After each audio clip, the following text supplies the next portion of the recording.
आज का जो मेन टॉपिक है वो है रूलिंग प्लैनेट। केपी एस्ट्रोलॉजी की जो मैं खासियत अलग अलग है उसमें से एक है ये रूलिंग प्लैनेट। रूलिंग प्लैनेट का मतलब क्या? शासक ग्रह, इसको हिंदी में बोलते हैं शासक ग्रह। और दूसरा एक वर्ड है तत्कालीन कार्येश ग्रह। अभी बजे है 3:01। तो अभी फिलहाल 3:01 पर कौन से ग्रहों का राज चल रहा है उसको बोलते हैं रूलिंग प्लैनेट। 3:02 पे, 3:03 पे, हर एक मिनट पे अलग अलग प्लैनेट का राज चल रहा होता है। तो जिस मोमेंट के ऊपर वो प्लैनेट का राज चल रहा है उसको क्या बोलते हैं? Ruling planet. बराबर। तो रूलिंग प्लैनेट इसका यूज कब करना है? सिर्फ और सिर्फ यूज इसका तभी करना है कि जब कोई इवेंट बनने ही वाला है। खाली कब बनना है वो आपको जानना है।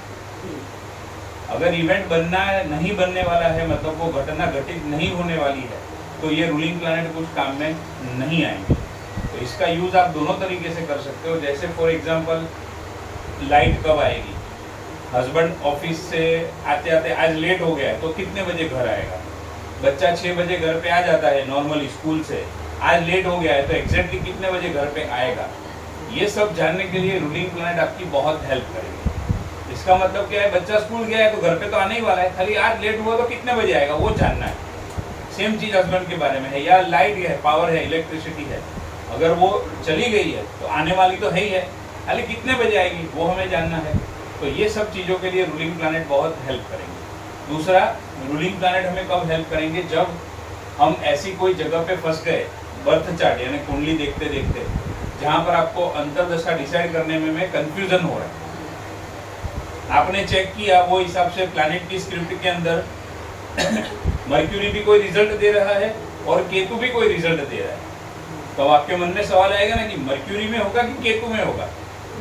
बराबर है। मान लो शादी का इवेंट है, मर्क्यूरी भी 7th हाउस कनेक्टेड है, मर्क्यूरी के स्क्रिप्ट में भी 7th हाउस आ रहा है, केतु की स्क्रिप्ट में भी 7th हाउस आ रहा है, या शनि के स्क्रिप्ट में भी 7th हाउस है और मर्क्यूरी में भी 7th है, तो ऑब्वियसली होगा कि भाई अभी इसमें होगा या इसमें होगा, क्योंकि शनि के बाद बुध है या फिर बुध के बाद केतु है, तो कौन से में होगा? जब ऐसा कोई कंफ्यूजन आ जाए तो भी रूलिंग प्लैनेट आपकी बहुत हेल्प करेंगे। RP ruling planet will give you accurate answer if the query is genuine. लेकिन वो चीज़ जेन्युइन होनी चाहिए। ये सारे अखतरा करने के लिए, टाइम पास करने के लिए, मस्ती करने के लिए यूज करोगे तो कभी आंसर मिलने वाला नहीं है। If the query is genuine and there is an urge to know the time of the happening of event, real में जरूर है कि भाई इसके बिना मेरा काम अटक गया है या कोई बहुत बड़ा मुझे डिसीजन लेना है जिससे मुझे ये पता लगे कि ये इवेंट कब होगा तो मैं उसके बेस पे आगे डिसीजन ले सकूँ, ऐसी कोई नीड होगी एकदम, तभी आपको रूलिंग प्लैनेट का यूज करना है। रूलिंग प्लैनेट का मतलब है शासक ग्रह या फिर तत्कालीन कार्येश ग्रह। जब सवाल मन में आया, ये ध्यान रखना, जब सवाल मन में आया तो उस पर्टिकुलर मोमेंट पे कौन से प्लैनेट का राज चल रहा था उसको बोलते हैं रूलिंग प्लैनेट।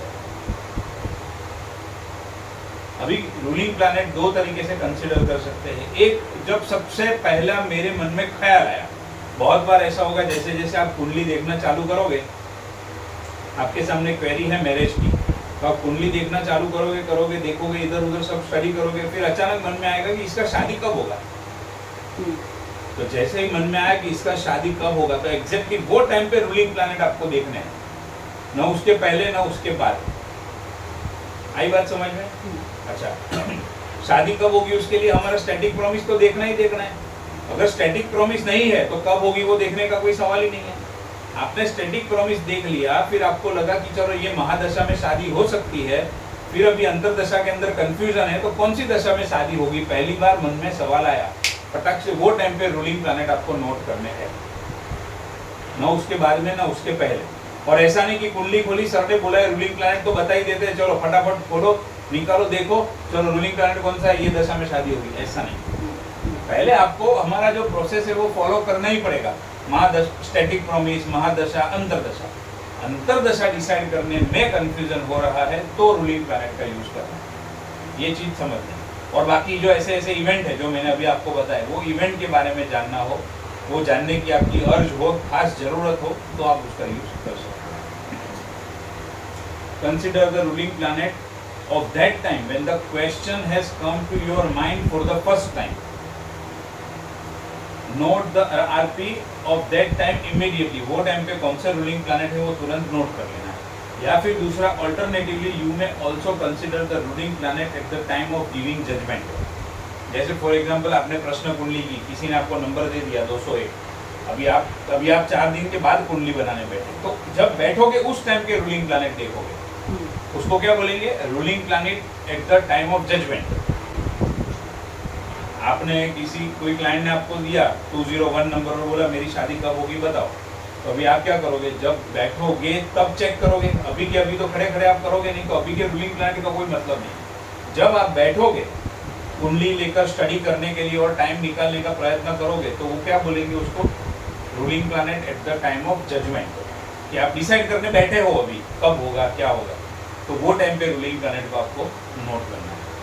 अब कौन से प्लैनेट LSRD के लिए क्वालिफाई करते हैं? पहले तो LSRD मतलब रूलिंग प्लैनेट। रूलिंग प्लैनेट के लिए हम क्या देखते हैं? L, S, R and D देखते हैं। L मतलब क्या? L मतलब लग्न लॉर्ड।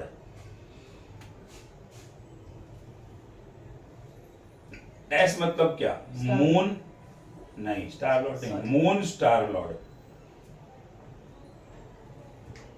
R मतलब क्या? मून राशि लॉर्ड। एंड डे लॉर्ड मतलब क्या? आज कौन सा दिन है? Thursday, Friday. आज फ्राइडे है, बराबर, आज फ्राइडे। तो आज का दिन का लॉर्ड कौन हो गया? वीनस। उसको बोलते हैं डे लॉर्ड। L मतलब लग्न लॉर्ड, S मतलब मून स्टार लॉर्ड, R मतलब मून राशि Lord and day Lord, D मतलब डे लॉर्ड। तो आज के दिन का जो लॉर्ड है वो। अब ये कैसे पता चलेगा? कहां से निकालोगे इसको? अभी का समय है 3:09 का, बराबर है। अब देखो यहां पे आपको दिखाई देंगे रूलिंग प्लैनेट, दिखा है वर्ड रूलिंग PL। रेड मतलब स्टार लॉर्ड रेट्रो है, ब्लू मतलब सब लॉर्ड रेट्रो है एंड मजेंटा मतलब दोनों रेट्रो है। समझ में आया? इधर लिखा हुआ है। अभी सबसे पहले मैं आपको इधर का बताता हूं। अभी फिलहाल का ट्रांजिट हम देख रहे हैं, तो अभी के ट्रांजिट के अंदर देखो ये नीचे ट्रांजिट की लाइन है ना, इस लाइन को आपको पकड़ना है। इसमें देखो असेंडेंट मतलब लग्न और मून यानी कि चंद्र, बराबर है। अब असेंडेंट पहला क्या है? लग्न लॉर्ड। लग्न लॉर्ड मतलब असेंडेंट। तो देखो असेंडेंट में नीचे 3 चीज दी हुई है, असेंडेंट का राशि लॉर्ड, असेंडेंट का स्टार लॉर्ड एंड असेंडेंट का सब लॉर्ड, बराबर। तो अभी हमें क्या चाहिए? लग्न लॉर्ड चाहिए। तो राशि लग्न कौन सा है? देखो इधर लग्न कौन सा है? मेष लग्न चल रहा है अभी फिलहाल। तो मेष लग्न का लॉर्ड कौन हो गया? मंगल। तो लग्न लॉर्ड कौन आएगा? मंगल आएगा। देखो यहां पर लिखा हुआ है, राशि लॉर्ड के अंदर लिखा हुआ है मार्स। लग्न में राशि कौन सी है? 1 नंबर की राशि, उसका लॉर्ड कौन है? मार्स लिखा हुआ है। फिर हम सेकंड कॉलम कहां पर जाएंगे? हमें दूसरा क्या चाहिए? Moon star Lord. तो देखो मून की कॉलम में भी ऐसा ही दिया है, राशि लॉर्ड यानी कि मून कौन सी राशि में है, मून किसके नक्षत्र में है, स्टार लॉर्ड एंड मून का सब लॉर्ड। अब हमें यहां पर कौन चाहिए? Moon star Lord. तो मून स्टार लॉर्ड मून के नक्षत्र में ही है, तो यहां पर आ गया मून। मून राशि लॉर्ड, मून किसकी राशि में है? सैटर्न की राशि में है, तो यहां पर आ गया सैटर्न। और आज का डे लॉर्ड देखो यहां पर दिया हुआ है, डे लॉर्ड वीनस, बराबर है। तो आज का डे लॉर्ड कौन हो गया? वीनस। यहां तक कोई कंफ्यूजन? LSRD कैसे निकालेंगे? पहला तो अभी और स्टेप है आगे, इसका बोलो पहले। हाँ, ये सेकंड मतलब ऊपर भी देखना ही है ना, तो राशि में जो देखो ऊपर की राशि का देखोगे तो ये तो क्या है, मैंने अभी की कुंडली ही अभी की बनाई है, इसके लिए ऊपर देखोगे तो चलेगा। अच्छा, अभी जैसे फॉर एग्जांपल यहाँ पर ये जन्म कुंडली है, जन्म कुंडली के अंदर नेटल लिखा है, नेटल। इसका मतलब ये व्यक्ति का जब जन्म हुआ वो टाइम पे, वो मोमेंट पे कौन से प्लैनेट रूल कर रहे थे, वो यहां पर दिया हुआ है। लेकिन अभी फिलहाल कौन से प्लैनेट है? देखो मून, मरकरी, मार्स यहाँ पर क्या है, रूलिंग प्लैनेट कांदिवली में 18 नवंबर के हिसाब से पकड़ा है। इधर इधर देख लेने का कौन सी डेट के हिसाब से रूलिंग प्लैनेट दिए है। ये सॉफ्टवेयर क्या करता है, जिस दिन आप कुंडली बनाते हो for the first time software के अंदर, उस टाइम का रूलिंग प्लैनेट भी वो पकड़ लेता है। इसकी हमें बर्थ टाइम रेक्टिफिकेशन में जरूरत पड़ती है, बाकी जरूरत नहीं पड़ती है। तो इसने कौन से हिसाब से रूलिंग प्लैनेट दिए यहाँ पे, नेटल मतलब जन्म के समय का, वो टाइम पे कौन से प्लैनेट रूलिंग थे। लेकिन इधर जो ट्रांजिट लिखा है, ट्रांजिट कौन सा पकड़ा है इसने, 18 नवंबर का ट्रांजिट पकड़ा है। तो ये डेट देखने में गलती मत करना। आप ऊपर का राशि चार्ट देखोगे तो कुछ मेल नहीं खाएगा उसके अंदर। तो ऊपर का राशि चार्ट वो तो इमीडिएटली कुंडली बनाई थी इसके लिए देखेंगे, बाकी किसकी बर्थ चार्ट आपने पहले से बना रखी है, अभी कुछ चेक करने बैठे हो तो ऊपर नहीं, आपकी नजर इधर रहनी चाहिए, ये बॉक्स के ऊपर। वो व्यक्ति का जन्म हुआ तब कौन से रूलिंग प्लैनेट थे, और यहाँ पे जो रूलिंग प्लैनेट ट्रांजिट के है, डेट कौन सी पकड़ी है 18 नवंबर, वो इंपॉर्टेंट है। आया समझ में? आज का डेट का नहीं आएगा, 18 आज के डेट का आएगा ना। देखो आज के डेट का इधर ऊपर भी आपको पता चलेगा। देखो मार्स केतु राहु इधर लिखा है, कांदिवली वेस्ट एरिस लग्न उदय हो रहा है, ऊपर मार्स केतु राहु वो सब दिखा हुआ है। और अगर अभी के ट्रांजिट को आपको देखना है तो आप यहाँ से भी पकड़ सकते हो ट्रांजिट चार्ट करके। तो कौन सा लग्न उदय हो रहा है वो सारी चीजें आपको पता चल जाएगी यहाँ से। देखो एसेंडेंट लिखा है तो लग्न कौन सा हो गया, एएस लिखा है उधर पकड़ो आप, एएस सेकंड, ये देखो एस बराबर है। मार्स आया तो हमने क्या लिखा है, मार्स लिखा है, हाँ नीचे लिखा है। असेंडेंट के अंदर आप लॉर्ड देखोगे तो मार्स लिखा हुआ है, तो हमने लिख दिया मार्स। फिर जाओ मून के ऊपर, मून का स्टार लॉर्ड मून, हाँ मून। यहाँ पर ये लोग जो देते हैं वो किस तरीके से दे रहे हैं, पहला राशि नक्षत्र सब लॉर्ड सब लॉर्ड। तो मून कौन सी राशि में है, शनि की राशि में है। मून किसके नक्षत्र में है, मून के नक्षत्र में है। फिर सब लॉर्ड एंड सब लॉर्ड, तो अभी अपने को तो वो चाहिए नहीं, नक्षत्र लॉर्ड चाहिए, तो मून का नक्षत्र लॉर्ड आ गया, मून का राशि लॉर्ड सैटर्न आ गया, और डे लॉर्ड वो तो पता ही है जिस दिन करने बैठोगे उस दिन। तो इधर से भी आप निकाल सकते हो और इमीडिएट वो टाइम पे कुंडली बनाओगे तो वहां से भी निकाल सकते हो। आपको दोनों में से जहां पर भी जगह, मैंने आपको दोनों चीज समझा दी। लेकिन अगर आप इधर से देखते हो अगर, तो ये गलती मत करना कि आपने अभी का ये कुंडली खोला और आपने समझ लिया। हाँ, ये डेट खास देखना है, समझ में आया? अभी मान लो अभी ये कुंडली देखते देखते,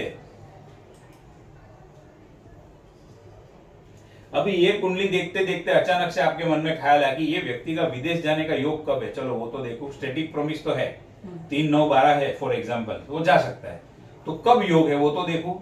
अचानक आपके मन में विचार आया तो आपने महादशा अंतरदशा देख ली, फिर आपको एग्जैक्ट एक्यूरेट पॉइंट के ऊपर पहुंचना है, रूलिंग प्लैनेट की हेल्प लेनी है, तो आप इमीडिएट क्या करोगे, व्यू हॉरोस्कोप करके सीधा ट्रांजिट चार्ट करोगे और एलएसआरडी लिख दोगे। एलएसआरडी कौन सा लगना है वहां से फिर आप देखोगे। देखो सैटर्न एसेंडेंट यहाँ पर लिखा है ना, हाँ आ गया सैटर्न, ये 18 नवंबर का है।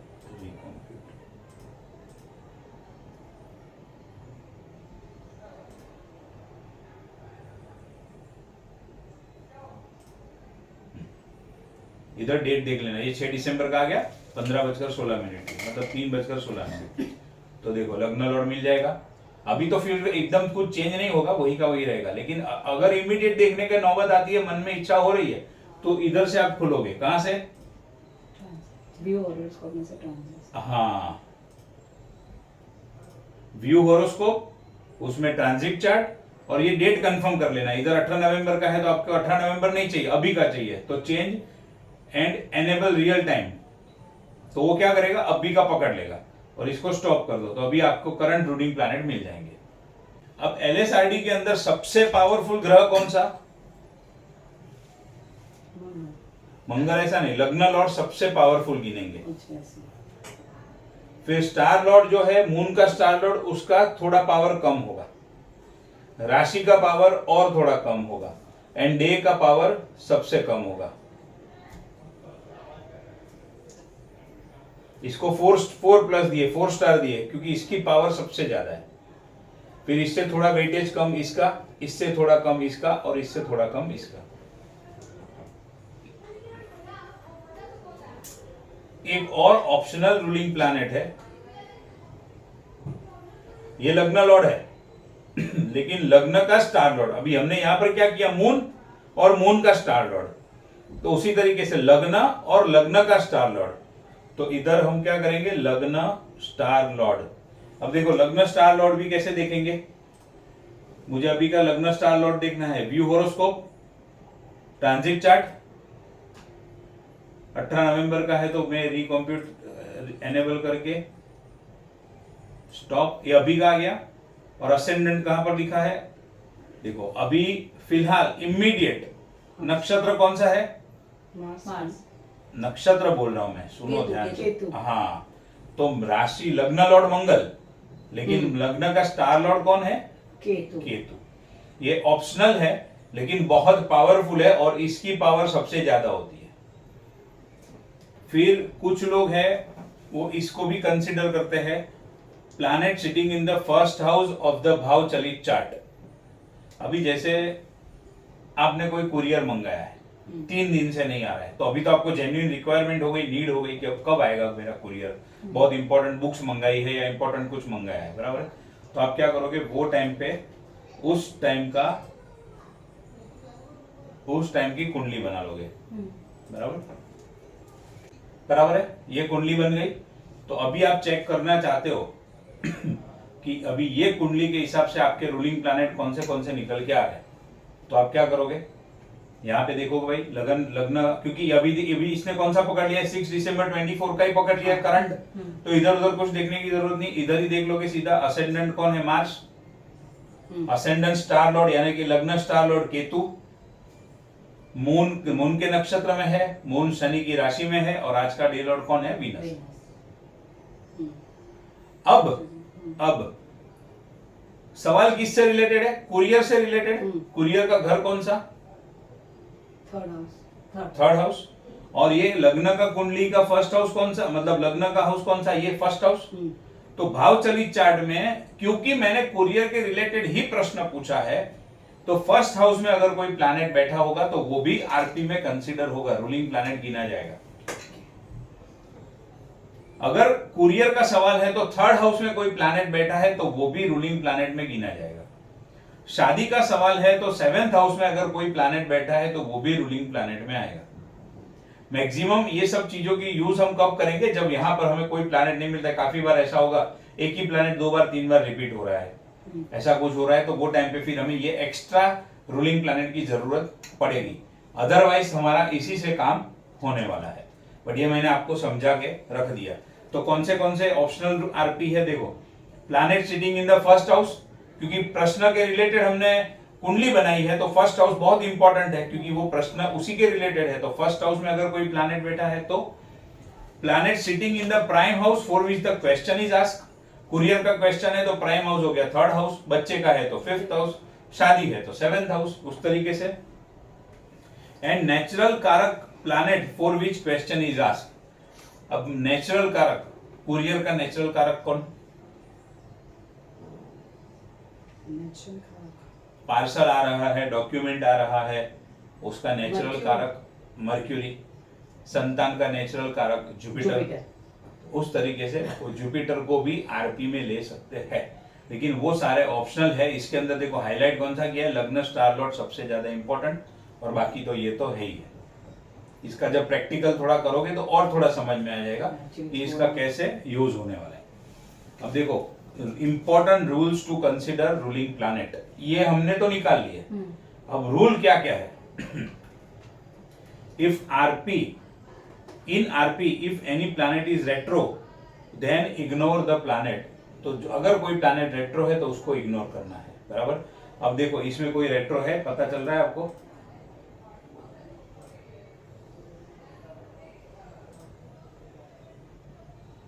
एक करंट ट्रांजिट चार्ट है। ट्रांजिट चार्ट के अंदर जो रेट्रो होगा वो लाल कलर से लिखा है, मैंने आपको बताया था उस दिन। जो रेट्रो होगा उसको लाल कलर से लिखा है, देखो इधर लाल में भी लिखा है और इधर पीछे आर लिखा हुआ है। इधर मर्क्यूरी है वो भी लाल में लिखा है और पीछे आर लिखा है। तो आप चेक करो इसके अंदर जुपिटर या मर्क्यूरी कोई आ रहा है, नहीं। कोई नहीं आ रहा है। तो पहला पॉइंट क्लियर हो गया हमारा। फिर second point, note the sign lord and star lord of Rahu Ketu. देखो राहु केतु के केस में क्या होगा, राहु एंड केतु गोचर में जो भी राशि के अंदर चल रहे हैं, वो राशि का स्वामी अगर LSRD में आ रहा है तो उसको नहीं लेना है, उसके बदले राहु केतु को लेना है। अच्छा। गोचर में राहु केतु जिस प्लैनेट के नक्षत्र में है वो प्लैनेट अगर यहां पर आ रहा है तो उस प्लैनेट को निकाल देना है, उसके बदले राहु केतु को लेना है। अगर नहीं है तो उसी को लेना है, तो उसको रहेगा। ठीक। अभी इसका हम प्रैक्टिकल चेक करते हैं। अभी ये गोचर की है, ट्रांजिट की कुंडली मतलब गोचर की कुंडली है। अब देखो राहु किसकी राशि में है, राहु जुपिटर की राशि में है। हाँ। सबसे पहला राशि दिखाता है, तो जुपिटर यहाँ पे है, नहीं है, जुपिटर नहीं है। सैटर्न है, सैटर्न है, सैटर्न है, है। मुझे नहीं समझ। हाँ सैटर्न। गोचर में राहु जुपिटर की राशि में है, सैटर्न के नक्षत्र में, वीनस सब लॉर्ड और ये सब लॉर्ड, बट सब लॉर्ड की जरूरत नहीं है, राशि और नक्षत्र की जरूरत है। तो जुपिटर की राशि में है, जुपिटर तो इधर है नहीं, सैटर्न के नक्षत्र में है, सैटर्न यहां पर है। तो अब मेरा रूलिंग प्लैनेट सैटर्न निकल जाएगा और उसके बदले कौन आ जाएगा, राहु आ जाएगा। अब केतु का, केतु ये रहा, केतु किसके नक्षत्र में है, मर्क्यूरी के, तो मर्क्यूरी तो यहाँ पे है नहीं, और सूर्य के नक्षत्र, मर्क्यूरी की राशि में है और सूर्य के नक्षत्र में है, तो सूर्य भी नहीं है। तो अभी हमारे फाइनल आरपी कौन हो गए, मंगल, चंद्र, राहु, शुक्र, सॉरी एंड शुक्र, ये मेन आरपी हो गए LSRD। और लग्न का स्टार लॉर्ड कौन है, केतु। फिर से देख लो, समझ लो, इधर गड़बड़ मत करो। ये राहु, हाँ। राहु जुपिटर की राशि में है, हाँ। गोचर के अंदर, हाँ। हाँ। तो इसमें जुपिटर कहीं पर आ रहा है, नहीं आ रहा है, तो मैटर खत्म। अब राहु किसके नक्षत्र में है, सैटर्न के, राहु सैटर्न के नक्षत्र में है, सैटर्न यहाँ पर अपीयर हो रहा है, हाँ। यहाँ पर आ रहा है, तो सैटर्न निकल जाएगा, उसके बदले राहु आ जाएगा। हाँ, ठीक, हाँ। सेम चीज केतु के लिए, केतु किसकी राशि में है, केतु मर्क्यूरी की राशि में है, तो मर्क्यूरी है यहाँ पे, नहीं है, नहीं है, छोड़ दो। केतु सूर्य के नक्षत्र में है, सूर्य है यहाँ पे, नहीं है, हाँ तो सूर्य नहीं है तो छोड़ दो बस। अगर सूर्य यहाँ पे होता तो उसको कैंसिल कर तो कैंसिल करके केतु लेते थे। अच्छा, हाँ, ये जो केतु आया है ये तो लग्न का स्टार लॉर्ड के हिसाब से आया बस वही पूछा। है। इधर लिखा है ना, मैंने कंफ्यूजन वाली बात ही नहीं है, इधर लिखा है लग्न स्टार लॉर्ड, तो ये अलग तरीके से आया है। राहु कैसे, राहु कहां से आ गया बीच में, सैटर्न है, राहु सैटर्न के नक्षत्र में है, तो सैटर्न को निकाल के राहु आ गया। अब समझे, ठीक है। If any planet aspect Rahu Ketu और कंजंक्ट विद राहु केतु, तो वो प्लैनेट को कंसीडर करेंगे नहीं, उसके बदले राहु केतु को लेंगे। अगर राहु केतु के ऊपर किसकी दृष्टि है या फिर किसका एस्पेक्ट है। अब देखो रूलिंग प्लैनेट में, अभी आप कोई प्रश्न पूछते हो उसमें रूलिंग प्लैनेट के अंदर आपको काफी सारे नेचुरल बेनिफिक प्लैनेट मिले, या तो जुपिटर, मून, वीनस, मरकरी, ऐसे नेचुरल बेनिफिक प्लैनेट मिले, तो इसका मतलब क्या कि आपने जो भी इवेंट के लिए सवाल पूछा है, चेक करना चाहते हो, वो फ्रुक्टिफाई हो जाएगा हैप्पीली, ज्यादा कोई ट्रबल, ज्यादा कोई प्रॉब्लम उसके अंदर नहीं आएगा। उसी तरीके से, और इसमें भी सबसे ज्यादा पावर किसका, लग्न लॉर्ड का एंड लग्न स्टार लॉर्ड का, सबसे ज्यादा लग्न लॉर्ड, ये ऑप्शनल है। उसी तरीके से अगर नेचुरल मेलेफिक प्लैनेट, ज्यादा नेचुरल मेलेफिक प्लैनेट इसमें आ रहे हैं रूलिंग प्लैनेट में, तो इवेंट तो होगा लेकिन हर्डल, ऑब्स्टेकल, स्ट्रगल, हार्डवर्क के साथ में होगा। अब देखो, if Saturn is there in the strongest RP या फिर स्ट्रॉन्ग आरपी, तो क्या होगा, इवेंट होने में डिले होगा। अब यहां पर फर्स्ट लेवल पे सैटर्न आ गया, सेकंड लेवल पे सैटर्न आ गया, तो समझ जाओ इवेंट होने में डिले होगा। यहां पर थर्ड पे सैटर्न आया तो फोर्थ पे आया तो कुछ नहीं, बट स्ट्रॉन्ग या तो स्ट्रॉन्गेस्ट होना चाहिए। उसी तरीके से अगर मरकरी है स्ट्रॉन्ग आरपी में, तो क्या होगा, वही इवेंट या तो 2 बार होगा, या वो इवेंट के लिए 2 बार मेहनत करनी पड़ेगी। हर एक चीज जो भी है वो ड्यूअल हो जाएगी, क्योंकि मरकरी है। थोड़ा टफ लगा आंसर, हर एक चीज पहली बार में टफ ही लगती है, वो तो है, पर थोड़ा हर एक चीज पहली बार में टफ लगती है, उसकी चिंता मतलब छोड़ ये दो। भी केपी, मतलब ये भी प्रश्न कुंडली के जैसा ही है, प्रश्न कुंडली के जैसा ही है। इसका यूज प्रश्न कुंडली में भी होगा, जन्म कुंडली में भी होगा और डायरेक्ट भी होगा, हर तरीके से इसका यूज है। हम महादशा, अंतरदशा एंड प्रत्यंतर दशा कोई भी इवेंट के लिए कैसे चेक करेंगे। पहला तो मैंने आपको जो रूल समझाया है उसी को चेक करेंगे कि महादशा देख लो इवेंट के फेवर में है, नेगेट कर रहा है। सेम वही चीज अंतरदशा के लिए, अगर महादशा पॉजिटिव है तो अंतरदशा देखेंगे, महादशा नेगेटिव है तो महादशा को छोड़ के दूसरी महादशा को चेक करेंगे। अगर वो पॉजिटिव है तो फिर उसमें अंतरदशा निकालेंगे, जुपिटर का गोचर उसके साथ में मैच करेंगे, फिर प्रत्यंतर दशा उसके अंदर देखेंगे, फिर सूर्य का नक्षत्र देखेंगे और फिर चंद्र का नक्षत्र देखेंगे। बराबर है। अब ये भी एक टेक्निक है जिससे हम पता लगा सकते हैं कि कोई पर्टिकुलर इवेंट कब होगा। आप महादशा, अंतरदशा, प्रत्यंतर दशा रूलिंग प्लैनेट की हेल्प से भी निकाल सकते हो। अब हम चेक करेंगे कि रूलिंग प्लैनेट की हेल्प से महादशा, अंतरदशा, प्रत्यंतर दशा कैसे निकाल सकते हैं। और सबसे पहले अभी एग्जाम्पल के लिए मैं ले रहा हूं, ये कोई फाइनल कंक्लूजन नहीं है। मैडम की जो डॉटर है बड़ी वाली, उसकी शादी कब होगी वो चीज का हम एग्जाम्पल के लिए निकालते हैं। बराबर।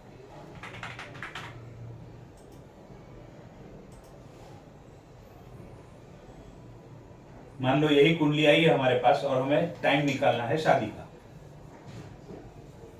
सबसे पहला स्टेप क्या, स्टैटिक प्रॉमिस चेक करो। अगर शादी का स्टैटिक प्रॉमिस है तो ही आगे देखेंगे, स्टैटिक नहीं है तो अटक जाएंगे। बट अभी हम ये एग्जाम्पल के लिए देख रहे हैं तो हम ये मान के चलते कि स्टैटिक प्रॉमिस है, तो हम सीधा जाएंगे अभी दशाओं के ऊपर और वो रूलिंग प्लैनेट से कैसे निकालेंगे।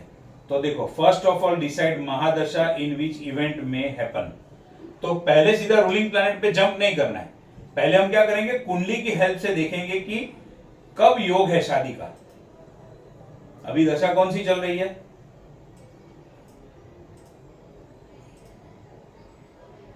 दशा कौन सी चल रही है बोलो अभी। केतु।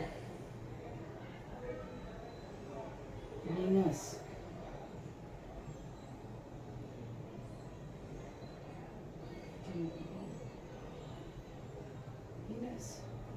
दशा चल रही है केतु की, जो चलेगी 2030 तक। यहाँ पर एंड डेट बताते हैं ना, वो तो मैंने आपको बताया। मैं रेड में देख रही हूँ। मैंने सवाल क्या पूछा, दशा। तो अभी दशा कौन सी चल रही है, केतु। अच्छा चलो देखो, केतु शादी देने के लिए कैपेबल है। शादी के नंबर कौन से, 2 7 2 7 11 11 है, तो 7 भी है, 11 भी है और उसको नेगेट करने वाले नंबर भी है। 6th हाउस भी है वहां पे, 6 है और नहीं 3 नहीं गिनेंगे नेगेट में, 6 है और थोड़ा हर्डल ऑब्स्टेकल वाला 8 हाउस है, बट कंप्लीट नेगेशन नहीं है। 7 और 11 तो है। तो महादशा में ये समझता हूँ कि ये केतु की महादशा शादी दे सकती है। तो अब आएंगे अंतरदशा के ऊपर। अब अंतरदशा में देखो, अक्टूबर 24 तक तो शुक्र चल रहा था, तो अब वो ऊपर के केतु और शुक्र तो निकल गए, वो तो देखने का सेंस नहीं है। अब देखेंगे सूर्य से लेकर बुध तक। तो देखो, सूर्य कैपेबल है शादी देने के लिए।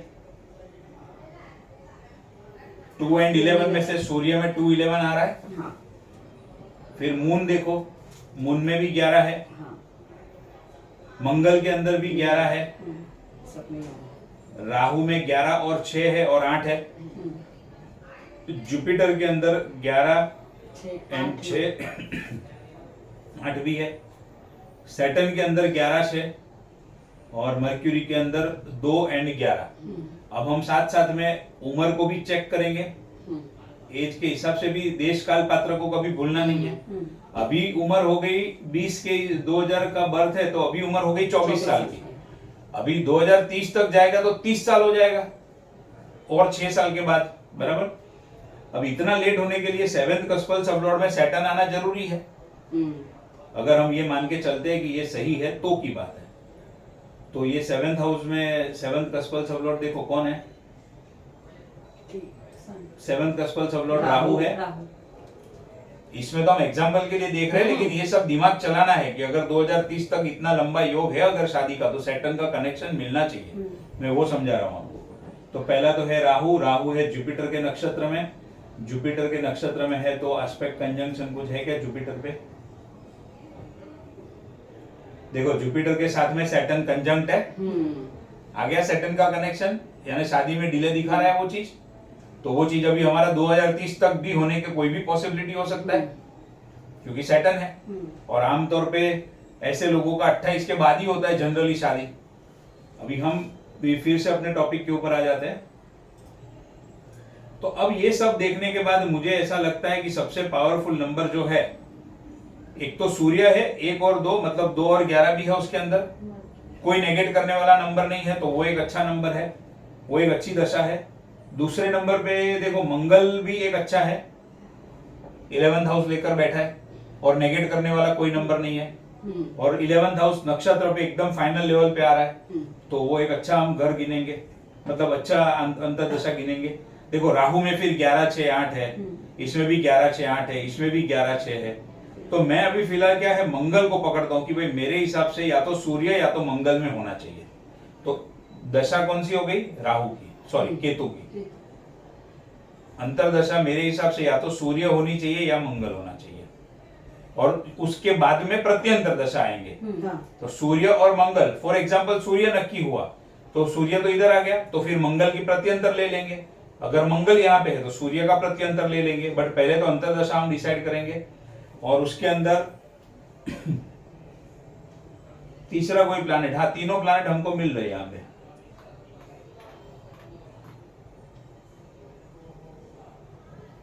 ठीक है, तो अभी हमारा कौन सा स्टेप पूरा हुआ? First of all find mahadasha in which event में happen, find antardasha and find pratyantar dasha, बराबर है। तो मैं अभी इस फिलहाल इसको ये रखता हूं कि मंगल की अंतरदशा एंड सूर्य की प्रत्यंतर दशा, ये मैंने निकाल दिया। Now note the RP of that time. अब मुझे कंफ्यूजन तो है मंगल और सूर्य में कौन सा होगा, और मुझे अभी जरूरत है निकालने की, तो अब मैं क्या करूंगा, अभी के रूलिंग प्लैनेट को देखूंगा। रूलिंग प्लैनेट चेक करने के लिए मैं क्या करूंगा, वो कुंडली में जाकर व्यू होरोस्कोप करके transit chart, recompute, real stop.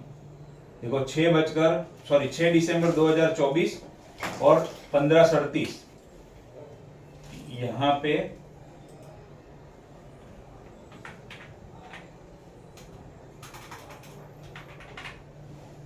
Kandivali waste.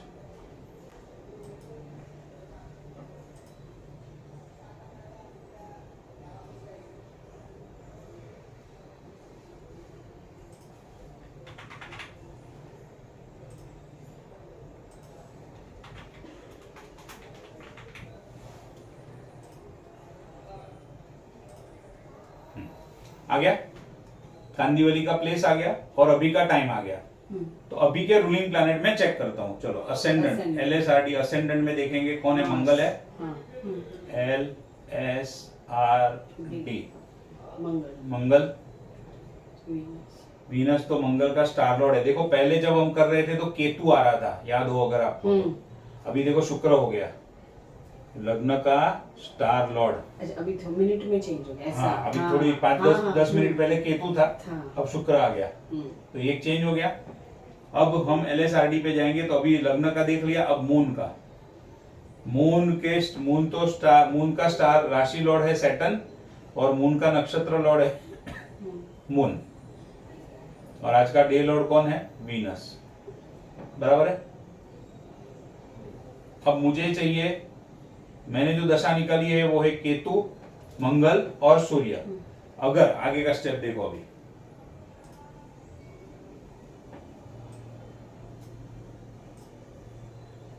if AD and Pratyantar Dasha planet which we have find out, if they are appearing in the ruling planet, तो वो अंतर दशा और प्रत्यंतर दशा में शादी हो जाएगी, या जो भी इवेंट है वो हो जाएगा। अब हमारे हिसाब से मंगल की अंतर दशा थी, मंगल की अंतर दशा, मंगल आ रहा है रूलिंग प्लैनेट में, आ रहा है, तो केतु की महादशा और मंगल की अंतर दशा आपको ऐसे हेल्प होगा इसका। फिर आप प्रत्यंतर दशा भी सूर्य का निकाल सकते हो। अभी सूर्य है, सूर्य नहीं है इसमें, लेकिन सूर्य के बाद चंद्र है, बराबर है। चंद्र इसकी कुंडली में भी पॉजिटिव था शादी के लिए, 11 नंबर है, बराबर है। तो प्रत्यंतर दशा सूर्य के बदले में चंद्र की ले लूंगा, हो गया। केतु की महादशा, मंगल की अंतरदशा और चंद्र का प्रत्यंतर, मैटर खत्म। क्यों इस चंद्र को पकड़ा, क्योंकि ये सबसे पावरफुल और ये उससे थोड़ा पावरफुल, ये तो एकदम वीक हम्म। है, तो ये वीक को मैंने छोड़ दिया, मैंने चंद्र को पकड़ा। दो लॉजिक है, एक तो सूर्य के बाद चंद्र आएगा और दूसरा ये सेकंड लेवल पे है। देखो जो फर्स्ट लेवल पे था वही प्लान अंतर्दशा में भी आ गया। तो अगर इनकी डॉटर का टाइम सही है, अभी मैंने रेक्टिफाई नहीं किया है, वो तो आगे करेंगे। अगर उनका और 7 कस्पल सबलॉर्ड भी देखो सैटर्न को दिखा रहा है, तो अगर वो कुंडली सही है, टाइम सही है, तो ये टाइम पे मैरिज का पक्का योग बन जाएगा। इस तरीके से आपको LSRD हेल्प करेगा। कंफ्यूजन निकल गया ना अभी? प्रैक्टिस देखो ये रातों रात होने वाला खेल नहीं है। नहीं। प्रैक्टिस के बिना कुछ नहीं होने वाला है, समझ लेना। लेकिन प्रैक्टिस पे हाथ बैठ गया तो यूं निकाल सकोगे, कोई भी टाइम निकाल सकोगे, कोई भी टाइम। इवेंट का ईयर, इवेंट का मंथ, इवेंट का घंटा, इवेंट का मिनट, सब निकाल सकोगे। बट ये मैं तो बोलूंगा तो आपको सब अच्छा ही लगेगा और हाँ मजा ही आएगा। वही सर। खुद जब तक 50-100 बार प्रैक्टिस नहीं करोगे तब तक कुछ होने वाला नहीं है। अभी बता देता हूँ, रिकॉर्डिंग भी हो रहा है, जो लोग सुन रहे हैं वो भी ध्यान रखना, प्रैक्टिस के बिना नहीं होने वाला है। बट अगर आपका सही जा रहा है तो देखो आपको हेल्प मिल गई। मंगल और सूर्य में कंफ्यूजन था, निकल गया ना कंफ्यूजन। मंगल स्ट्रांग आ गया तो मंगल का अंतर्दशा पकड़ लो। और सूर्य की प्रत्यंतर, अगर सूर्य यहाँ पे होता तो मैं चेंज नहीं करता। सूर्य यहाँ पे नहीं है तो सूर्य के बाद चंद्र ही आता है, और चंद्र है तो मैंने ले लिया। और चंद्र यहाँ पे स्ट्रॉन्गेस्ट है, मतलब सेकंड लेवल पे है, मैंने ले लिया। तो यहाँ सूर्य की जगह कोई और प्लैनेट होता, हाँ। वीनस होता या कुछ और? देखो वीनस होता तो वीनस भी तो अपीयर हो रहा है। मतलब यहाँ अपीयर नहीं हो रहा है, वो कोई प्लैनेट होता तो इसके बाद का लेना है या कैसे? तो इधर जो अपीयर हो रहा है उसको लेना है।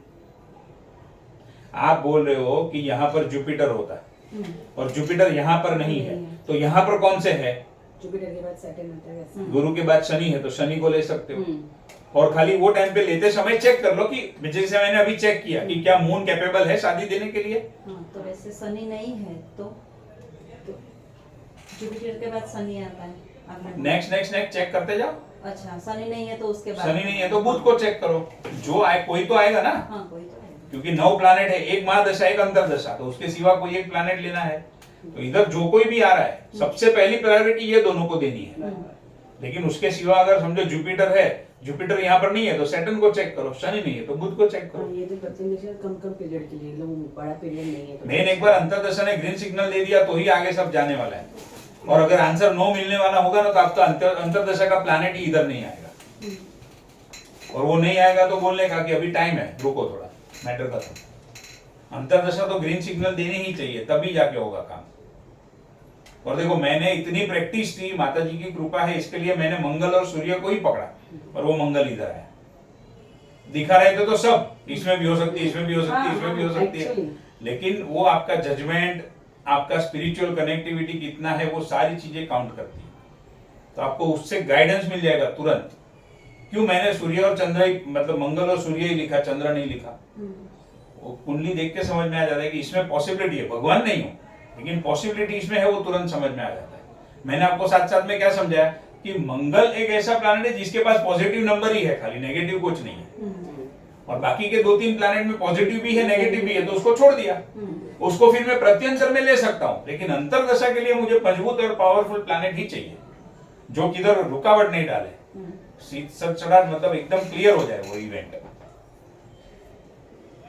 आई समझ में? महादशा अंतरदशा कैसे निकालोगे इवेंट से, मतलब रूलिंग प्लैनेट से महादशा अंतरदशा प्रत्यंतर दशा कैसे निकालना, वो मैंने आपको अभी समझाया।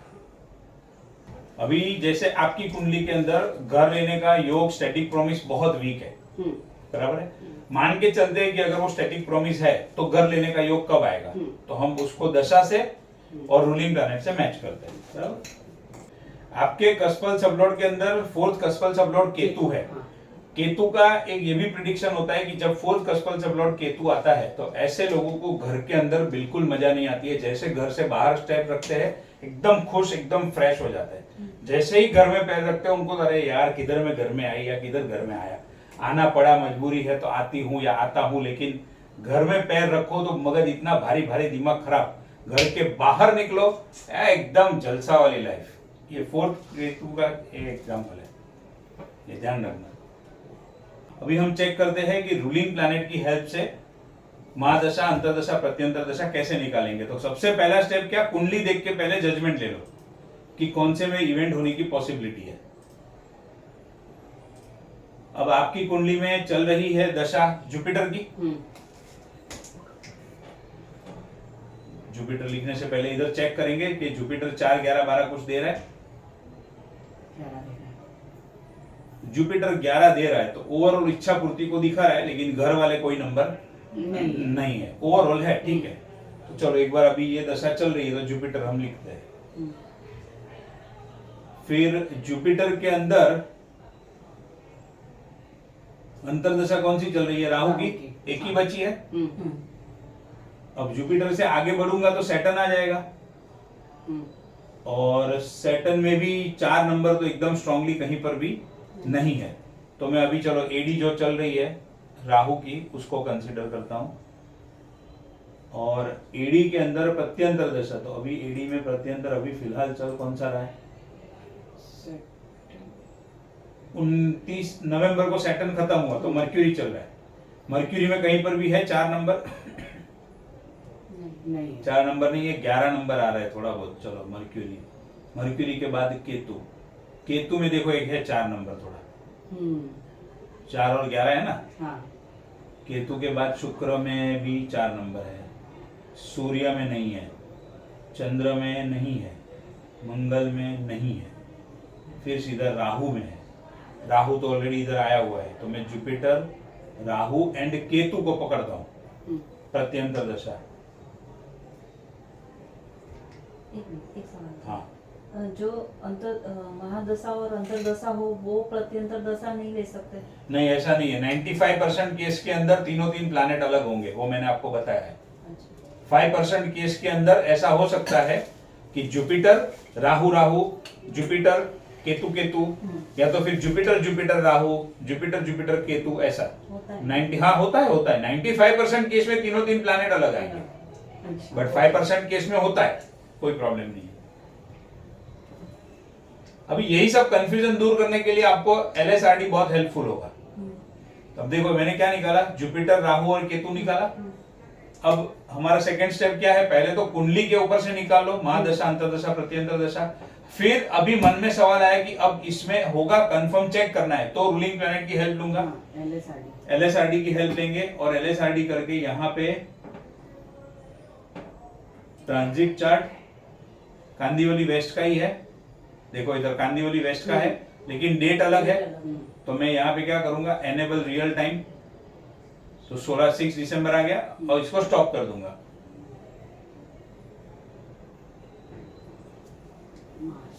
LSRD लग्न लॉर्ड मार्स।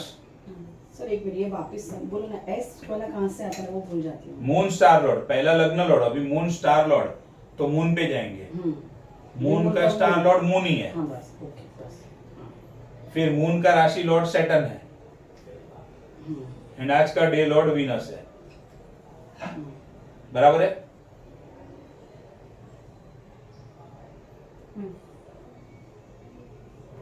हाँ।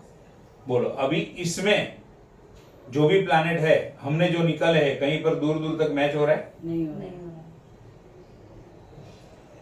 उनकी डॉटर के केस में फिर भी हो रहा था। यस। हाँ। वही मैं आपको समझाना चाहता हूँ कि ये LSRD कितना पावरफुल है। समझ गया, हाँ।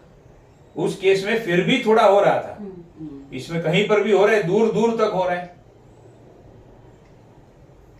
मतलब जुपिटर की महादशा में तो नहीं हो सकता है, फिर जब सैटर्न आएगा तब देखेंगे। हालांकि मैंने आपको पहले ही बता दिया, स्टैटिक प्रॉमिस बहुत वीक है। लास्ट टाइम भी मैंने आपको बताया था, तो वो चीज पॉसिबिलिटी नहीं है। बट इस तरीके से आपको समझ में आ जाएगा, तुरंत ही समझ में आ जाएगी। अब मान लो आपका सवाल जो है उसके हिसाब से लेते थे। फॉर एग्जाम्पल यहाँ पर स्ट्रॉन्गेस्ट प्लैनेट में सैटर्न आ रहा है, बराबर है। तो ये पहला तो क्या दिखाएगा, इवेंट होगा, लेकिन डिले करके होगा। पहले तो LSRD ने वही दिखा दिया।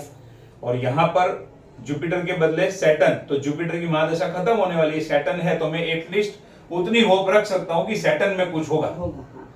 बट यहाँ पर वो चीज भी नहीं है। इससे आपको एक अंदाज मिल जाएगा, एक आइडिया मिल जाएगा।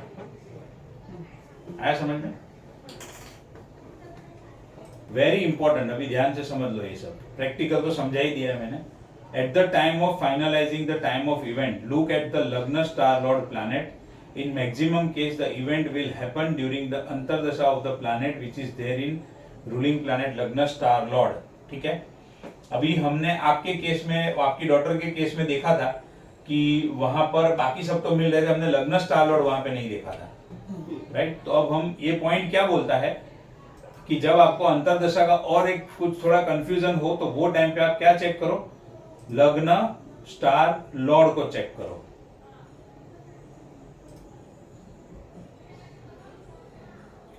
लग्न का स्टार लॉर्ड सैटर्न है, बराबर है.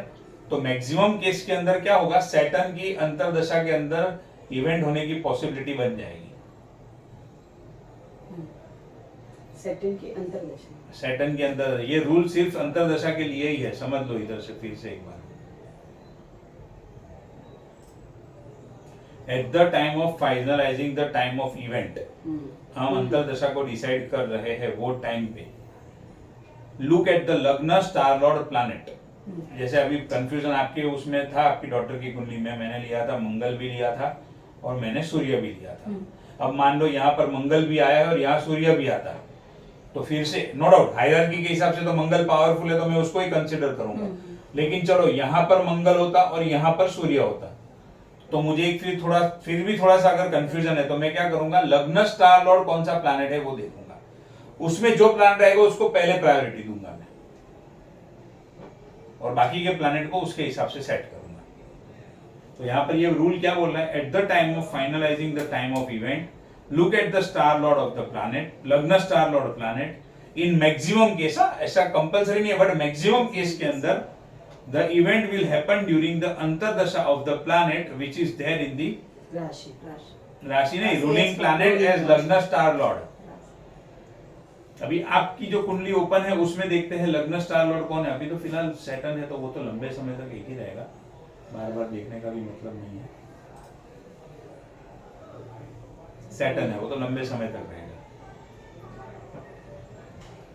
देखो लग्न स्टार लॉर्ड वहां पर आ रहा है, आपके अंदर इधर सैटर्न आ रहा है, बट वो तो अंतर्दशा का रूल है, तो पहले महादशा तो मैच हो, तो ये भी फिर काम नहीं करेगा. ये खाली अंतर्दशा का रूल है. आपको कंफ्यूजन हो तो लग्न स्टार लॉर्ड देख लो. The planet which are capable of giving an event as per the chart if the same planet appears in ruling planet. यहाँ पर ये तीन कैपेबल है, अगर वही रूलिंग प्लैनेट के अंदर आ गए तो इस दशा के अंदर इवेंट हो जाएगा. If the same planet appear in the ruling planet, then the event will happen in the dasha of that planet.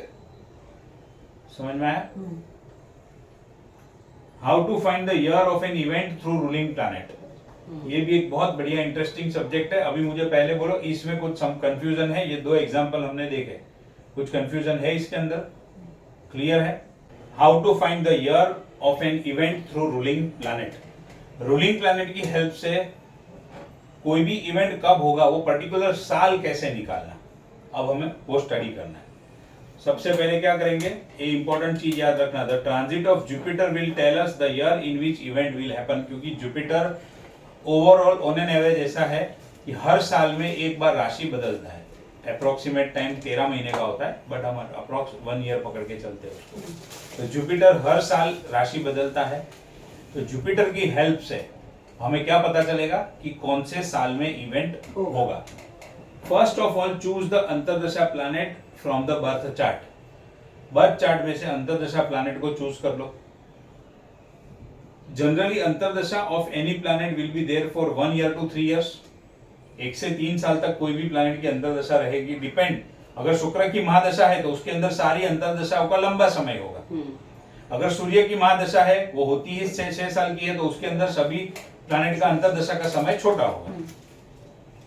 If there is only 1 year in the अंतर्दशा, then the event will happen in that 1 year. 1 साल है तो फिर Jupiter का कुछ काम में नहीं आएगा, क्योंकि वही साल के अंदर इवेंट हो जाएगा, क्योंकि अंतर्दशा ही 1 साल की है. But when अंतर्दशा is for more than 1 year, then take the help of Jupiter. Jupiter completes its transit in one राशि in 1 year. 1 साल के अंदर एक राशि पूरा करना है. First of all, note the ruling planet. RP should be noted only at the time of fixing AD. अंतर्दशा को जज करते समय ही आपको रूलिंग प्लैनेट नोट करना है. सबसे पहली बार। अभी मान लो फॉर एग्जांपल, इधर एग्जांपल है वही पहले तो आपको समझाता हूं ताकि आप ये वीडियो देखो तो आप रेफर कर सको। एलएसआरडी, एलएसआरडी के हिसाब से एल में कौन आया? सैटर्न, यानी कि लग्न लॉर्ड सैटर्न आया। मून का स्टार लॉर्ड आया सूर्य, मून का राशि का लॉर्ड आया वापस सैटर्न, एंड डे लॉर्ड आया मून खुद। डे लॉर्ड आया मतलब सोमवार के दिन पे ये रूलिंग प्लैनेट नोट किए होंगे, इससे पता चल जाता है। और फिर ये सैटर्न, सूर्य, सैटर्न एंड चंद्र, ये कॉम्बिनेशन हमारे पास है। अब कैसे निकालोगे? देखो अभी जुपिटर, ये एग्जाम्पल पहले समझाता हूं। जब ये एग्जाम्पल नोट किया था तो जुपिटर किसकी कौन सी राशि में था? वृश्चिक राशि में, बराबर है। सपोज जुपिटर इज ट्रांजिटिंग इन वृश्चिक राशि, एंड वृश्चिक राशि का मंगल कौन, मालिक कौन होता है? मंगल, बराबर है। Here the event can happen when Jupiter will transit in the राशि ऑफ सैटर्न।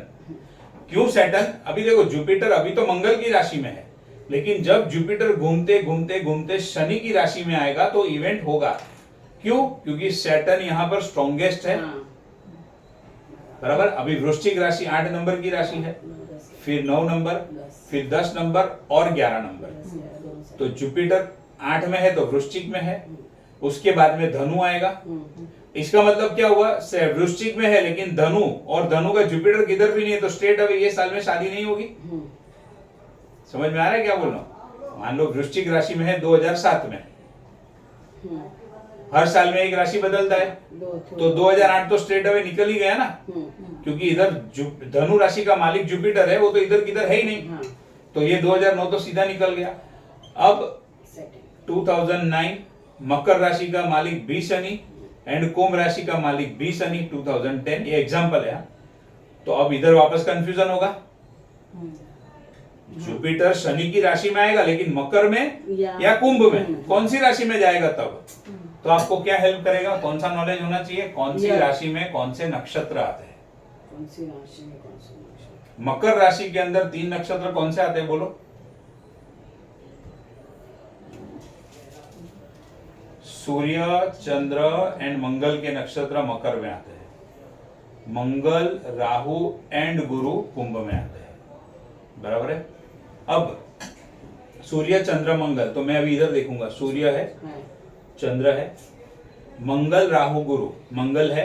नहीं है। राहु है? नहीं है। गुरु है? नहीं है। मकर राशि में आएगा तब होगा।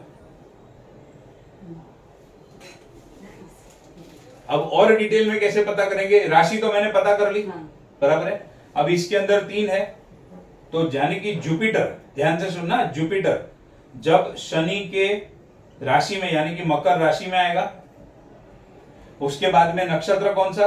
सूर्य, चंद्र। अब इसमें पावरफुल कौन सा है? हम ये जो एग्जांपल देख रहे थे उसमें हमने ये तो पता लगा लिया कि मकर राशि में होगा तब शादी होगी। जुपिटर जब मकर राशि में आएगा तो शादी होगी, तो मकर राशि तो आ गई।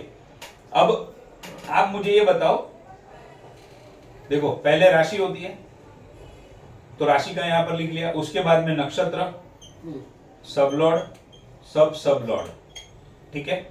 तो अब इसमें से मकर राशि के अंदर सूर्य का नक्षत्र है, चंद्र का है, मंगल का है, तो आपको क्या लगता है किसके नक्षत्र में सूर्य जुपिटर जाएगा तो शादी होगी?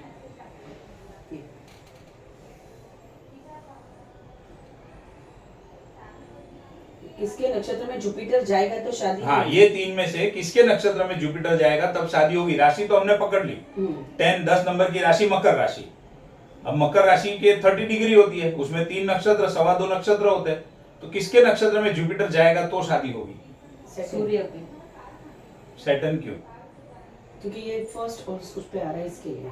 ओके, सूर्य क्यों? यहाँ भी सूर्य है, यहाँ भी सूर्य है, यहाँ कहीं मून भी नहीं है, मंगल भी नहीं है। परफेक्ट। सैटर्न इधर पावरफुल आ रहा है, तो हमने राशि के लिए तो सैटर्न ले लिया, राशि के लिए सैटर्न ले लिया, तो अब हम नक्षत्र पे जाएंगे। नक्षत्र में सूर्य, चंद्र, तो सूर्य चंद्र यहाँ पर है, सैटर्न तो यहाँ पर है ही नहीं। अच्छा। तो इसके लिए सबसे दोनों में से पावरफुल कौन? सूर्य। तो जुपिटर जब मकर राशि में होगा, सूर्य के नक्षत्र में जाएगा, तो अभी ऑब्वियसली चंद्र का सब लॉर्ड चंद्र ही हो गया, और इधर मंगल है, तो यहाँ पर तीसरा प्लैनेट कोई भी होगा, लेकिन सूर्य का शनि की राशि, सूर्य का नक्षत्र एंड चंद्र का उपनक्षत्र। कितना आप 15 दिन 20 दिन के एज ए वैल्यू पहुंच जाओगे टाइमिंग निकालने में, अगर इस तरीके से परफेक्ट गए तो। खाली जुपिटर से इतना निकाल पाओगे, खाली जुपिटर से। अब ये जब आप सब लॉर्ड भी एग्जैक्ट पकड़ लोगे तो 4-5 दिन, एक हफ्ते के ऊपर आ जाओगे आप।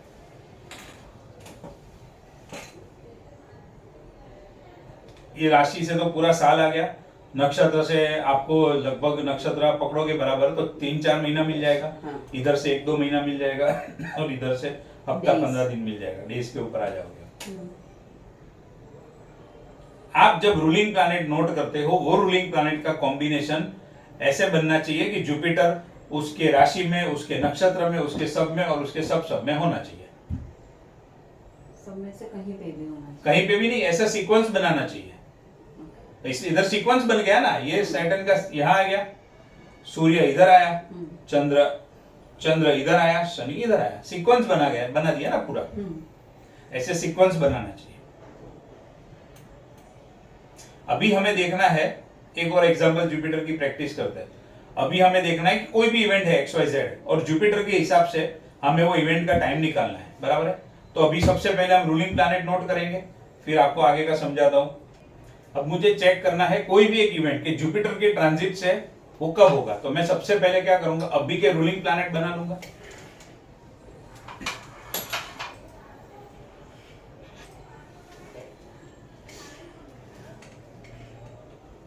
ये इधर कुंडली कोई भी ओपन है, मैं एग्जांपल के लिए ले रहा हूं कि जुपिटर के ट्रांजिट से साल कैसे निकालना। ये ट्रांजिट चार्ट मैंने बना लिया। रूलिंग प्लैनेट, चलो बोलो अभी रूलिंग प्लैनेट LSRD कौन कौन है, L कौन है, जुपिटर, L जुपिटर है, S यानी कि मून का स्टार लॉर्ड कौन है, मर्क्यूरी। पता चला, अभी पहले अलग था, अभी बदली हो गया। पहले केतु था, फिर वीनस आया,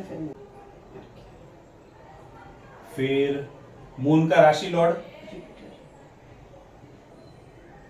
Jupiter and day Lord Venus. अभी के रूलिंग प्लैनेट की बात कर रहा हूं, लग्न लॉर्ड ये जुपिटर, मून का स्टार लॉर्ड मर्क्यूरी, मून का राशि Lord Jupiter and day Lord Venus. अब गोचर में देखो जुपिटर फिलहाल कौन सी किधर से पास हो रहा है, जुपिटर की राशि कौन सी है अभी, वीनस की राशि है, मार्स के नक्षत्र। हाँ बराबर, बट राशि वीनस की है, हाँ। बराबर है। अब हमें क्या है, जुपिटर हाँ। जब इसमें से कोई भी एक राशि बनेगी, कोई भी एक नक्षत्र बनेगा, कोई भी एक सबलॉर्ड बनेगा और कोई भी एक सब लॉर्ड बनेगा। अभी इधर देखो जुपिटर सबसे स्ट्रॉन्ग भी है, यहाँ पर जुपिटर रिपीट भी हो रहा है और स्ट्रॉन्ग भी है, दोनों है। जुपिटर अभी फिलहाल वीनस की राशि में है, लेकिन वीनस की कौन सी राशि में वो भी पता होना चाहिए। वीनस की 2 राशि है, तो अभी वृषभ राशि में है जुपिटर, बराबर। तो जुपिटर वृषभ राशि में है, तो जुपिटर वृषभ राशि के बाद कौन सी राशि आएगी, बराबर है, मर्क्यूरी की राशि आएगी। मर्क्यूरी की राशि में नक्षत्र कौन से होंगे, मंगल, राहु और गुरु, ठीक है। मंगल, राहु, गुरु, तो यहाँ पर गुरु आ रहा है, यहाँ पर गुरु आ रहा है। तो एक पॉसिबिलिटी ये हो जाएगी कि जुपिटर जब मर्क्यूरी की राशि, मर्क्यूरी क्यों यहाँ पर है, मर्क्यूरी इसीलिए ले रहा हूं, ऐसा नहीं कि हवा में ले रहा हूं। तो जुपिटर जब मर्क्यूरी की राशि में होगा, जुपिटर के नक्षत्र में होगा, क्योंकि देखो पावरफुल है, 2 बार है जुपिटर। जब जुपिटर के नक्षत्र में होगा और जुपिटर फिर अब यहां पर बचता है वीनस के सब में होगा, तब इवेंट बनेगा। अभी आपको समझ में आएगा कि वो टाइम कैसे निकलेगा। नहीं दशा वशा ये आ गया फाइनल। अभी देखो अभी ट्रांजिट देखना,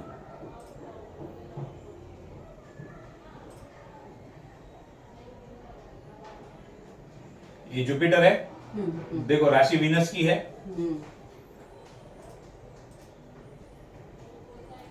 अभी भी वीनस की राशि है जुपिटर में।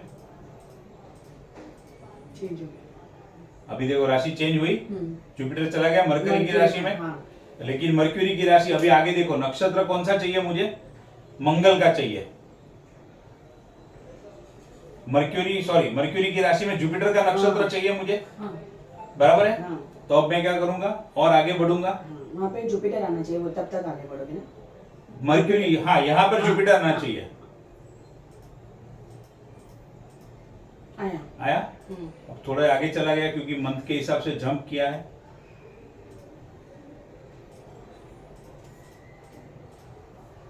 आया। जुपिटर में बुध की राशि और नक्षत्र जुपिटर का। अब मुझे क्या चाहिए, सबलॉर्ड चाहिए वीनस का। चाहिए।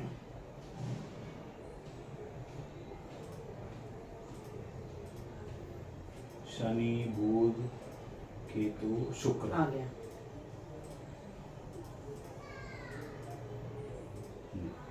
तो ये कॉम्बिनेशन कब हुआ, बुध जुपिटर और वीनस का कब से चालू हुआ, 18/9/2025 को चालू हुआ ये कॉम्बिनेशन।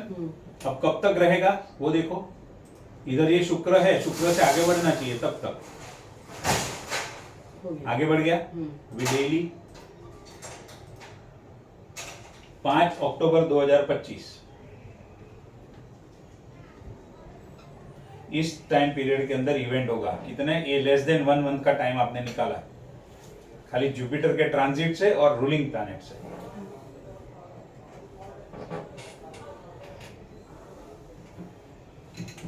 बोलो, निकाल सकते हो इतना पर्टिकुलर परफेक्ट? बट राशियां सब पता होनी चाहिए, नक्षत्र सब पता होने चाहिए। कितने दिन निकाला है बोला। और अगर सब लॉर्ड भी पता हो तो उस पे भी चले जा सकते हैं। मान लो यहाँ पर ये है, अब और कौन सा प्लैनेट लेंगे, रूलिंग प्लैनेट में ही ये था ना, मंगल और राहु था। मैं यहाँ पर मंगल पकड़ता हूँ। तो अभी यहाँ पर शुक्र बुध में ये है, बुध केतु शुक्र सूर्य चंद्र मंगल राहु, मंगल उसके पहले गया होगा। तो बैक ये चेंज हो गया। मुझे मर्क्यूरी, मुझे वीनस, सॉरी कौन चाहिए मुझे, मर्क्यूरी, मार्स चाहिए सर। वीनस तो है ना, हाँ मुझे मार्स चाहिए।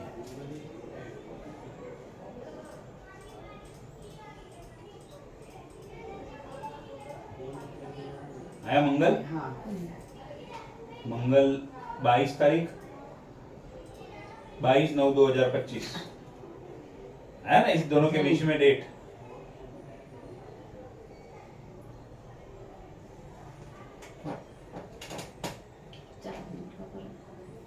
चार दिन का फर्क बराबर है, लेकिन आप जब ये 18 मतलब ये आपने 15-17 दिन का टाइम निकाला था, अब आप एग्जैक्ट, हाँ 1 दिन 2 दिन के ऊपर पहुंच गया। इतना परफेक्ट है। जुपिटर हर साल राशि बदलता है, राशि के साथ नक्षत्र बदलेगा। तो आपने जिस समय पे रूलिंग प्लैनेट निकाले, अगर सवाल दिल से पूछा है, मन में बराबर अर्ज है, तो उस रूलिंग प्लैनेट को जुपिटर के गोचर के साथ मैच कर लो, इवेंट हो जाएगा वो टाइम पे। इस तरीके से आप आराम से इसको निकाल सकते हो। प्रैक्टिस करोगे तो बहुत मस्त है ये।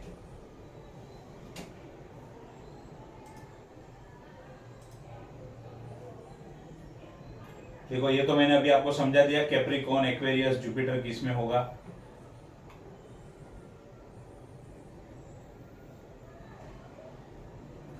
एक चीज याद रखना, जुपिटर अगर रेट्रोग्रेड होगा, वक्री होगा, तो भी इवेंट तो होगा, नहीं होगा ऐसा कुछ नहीं है। अभी जुपिटर रेट्रो चल रहा है, तो बहुत लोगों की शादी हो ही रही है ना। हाँ, है बहुत सारे लोग। हाँ, तो वो रेट्रो कुछ नहीं, वो रेट्रो होगा तो भी शादी तो होगी, जो भी इवेंट है वो होगा। ऐसा नहीं कि रेट्रो में नहीं होगा। बहुत लोग ऐसा मानते हैं जुपिटर वक्री है तो इवेंट नहीं होता, ऐसा कुछ होता नहीं है। ये इतने लोग शादी कर रहे हैं, धुमाधम मुहूर्त है शादी का। In 90% of the cases, pratyantar dasha lord will be different from mahadasha and antardasha, जो मैंने आपको बताया था। 90% केस में अलग होगा, बट 10% 5% केस में रिपीट हो सकता है। The month of the event can be found with the help of transit of सूर्य। इसी तरीके से किसी भी महीने का अगर इवेंट का टाइम निकालना है तो सूर्य से पता कर सकते हैं। अब मैं यहाँ पर रुक जाता हूँ, मेरे पास 2 कुंडली आई है प्रैक्टिकल, वो मैं आपको थोड़ा करवाता हूँ। आज के लिए इतना बहुत हो गया। नेक्स्ट इसका रूलिंग प्लैनेट पे ही रहेगा, लेकिन सूर्य चंद्र वो सब हम फाइंड आउट करेंगे। देखो आगे कौन सा है, इवेंट का महीना निकालना है सूर्य की हेल्प से। वो भी सेम पद्धति है इसकी, सेम प्रोसेस। ये वीडियो को 2-3 बार सुन के आना, नेक्स्ट टाइम क्लास में आओगे उसके पहले तो थोड़ा क्लियर होगा। उसी के हिसाब से देखो डे कैसे निकालना वो भी है, फिर प्रीडेस्टाइन इवेंट का है, और ये लाइट कब आएगी ये भी निकाल सकते हो। लेकिन ये 3-4 चीजें जो है वो हम नेक्स्ट टाइम पे करेंगे। मैच मेकिंग का एक केस मेरे पास आया हुआ है। हस्बैंड, अभी ध्यान से सुनना मैं जो बता रहा हूँ, हस्बैंड सॉरी लड़का एंड लड़की दोनों है कनाडा में। लड़की की उम्र लड़के से 3 साल बड़ी है। लड़की की उम्र है 30 इयर्स एंड लड़के की उम्र है 27 या 28। तो मैंने इतनी चीजें आपको बताई, इससे आपके दिमाग में क्या क्लिक हुआ कि कुंडली के अंदर कौन से योग बने हुए होने चाहिए। 7th हाउस में या तो राहु या तो सेटिंग होगा, जिससे लड़का एज में, लड़की एज में बड़ी है वो योग। 7th हाउस में राहु होगा। अभी हम कर रहे हैं केपी, तो आपका आंसर केपी के हिसाब से आना चाहिए। तो डी सॉरी 7 का स्पेल लॉर्ड शायद सेटन होगा किसके कुंडली में? लड़के की कुंडली में, तो उसको लड़की बड़ी मिलेगी। ओके, आपका आंसर 7 कस्पल सब लॉर्ड राहु होना चाहिए, या उस पे एस्पेक्ट कंजंक्शन कुछ भी राहु का होना चाहिए। राहु क्यों? राहु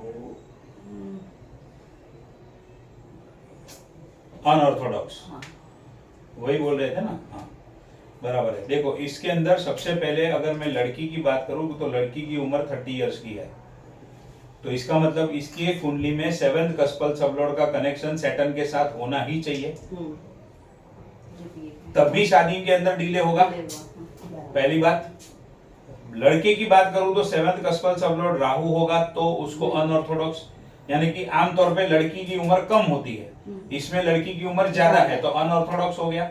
या तो फिर सैटर्न होना चाहिए, क्योंकि लड़के की उम्र भी डेट ऑफ बर्थ अपने पास सब है, अंदाज से 27-28 है, तो एक तरीके से वो शादी में डिले को भी दिखाता है। और 7th कस्पल सबलॉर्ड जब सैटर्न बनता है तो लाइफ पार्टनर जिसकी उतनी उम्र होती है उससे बड़ा दिखता है, या तो एक्चुअल में बड़ा होता है। ये दोनों चीज हमें समझ में आ गई। तो इस तरीके से क्लाइंट जो शब्द कहते हैं उसके ऊपर हमारी बराबर नजर, मतलब बराबर हमें उसको ध्यान से सुनना है, और फिर कुंडली बना के उसको देखना है। अगर वो चीज मिल जाती है तो फिर रेक्टिफाई के पीछे नहीं पड़ना है।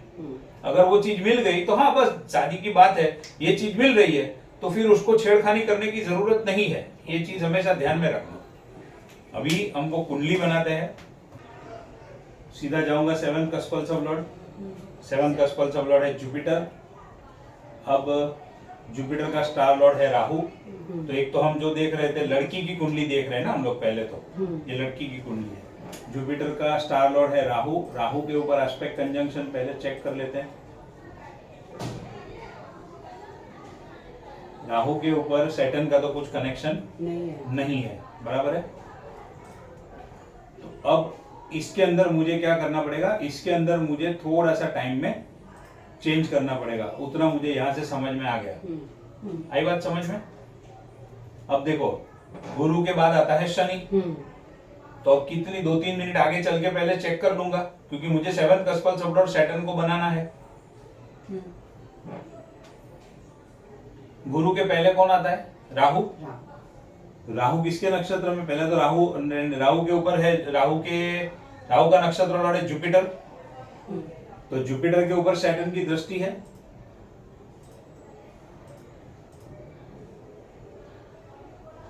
नहीं है। इससे मुझे ये समझ में आया, मुझे मैं पीछे जाऊं कि आगे जाऊं? आप समझ गए? आप समझे?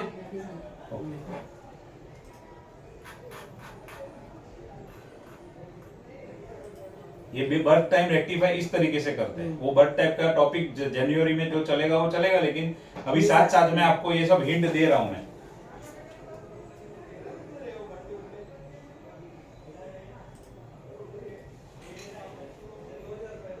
अभी मैं हूं 14:04 पे। अब मैं थोड़ा सा मुझे आगे बढ़ना है, तो मैं मान लो 5 मिनट आगे बढ़ के चेक करता हूं।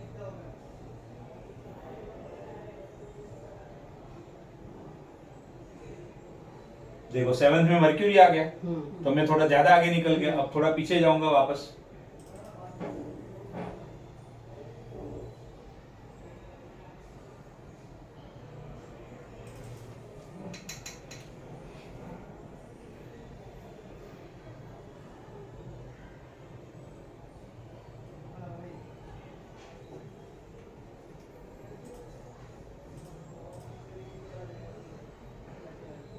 मर्क्यूरी के ऊपर है सैटर्न की दृष्टि, हम्म, बराबर है। हाँ, तो अब मर्क्यूरी कब शुरू हो रहा है, जुपिटर अभी और थोड़ा एक मिनट पकड़ने के लिए, हाँ ये सब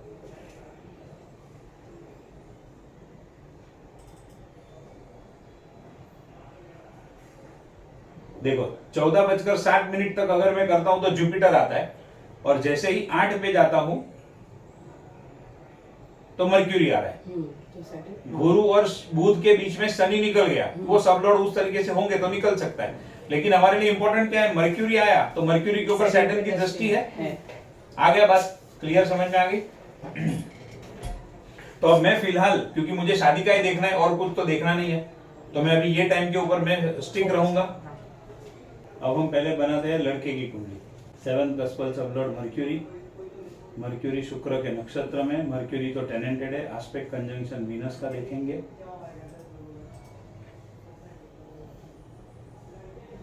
वीनस के साथ में कोई कंजंक्शन में नहीं है। लड़के की उम्र कितनी है, 1997, 26 to 27, 27 साल की उम्र है। अब यहाँ पर 7th कस्पल सब लॉर्ड मर्क्यूरी आ रहा है, बुध, बुध के बाद आएगा केतु, केतु का स्टार लॉर्ड है जुपिटर, और केतु के ऊपर एस्पेक्ट कंजंक्शन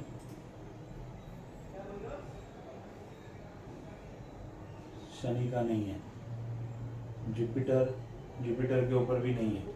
बुध के बाद आएगा केतु, और बुध के पहला होता है गुरु शनि, शनि खुद ही होता है, तो अब मुझे इसमें थोड़ा पीछे जाना पड़ेगा। शनि का,